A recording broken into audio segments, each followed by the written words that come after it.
समाधि की 8 अवस्थाएं होती हैं। गौतम ने उन सभी अवस्थाओं को प्राप्त कर लिया था, मगर फिर भी वो जानते थे कि ये जीवन की संपूर्णता नहीं है। उनके अंदर अब भी ज्ञान पाने की तीव्र इच्छा थी।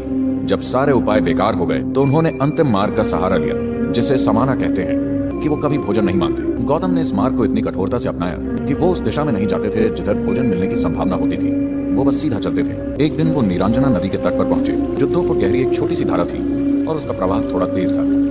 उन्होंने धारा को पार करने की कोशिश की।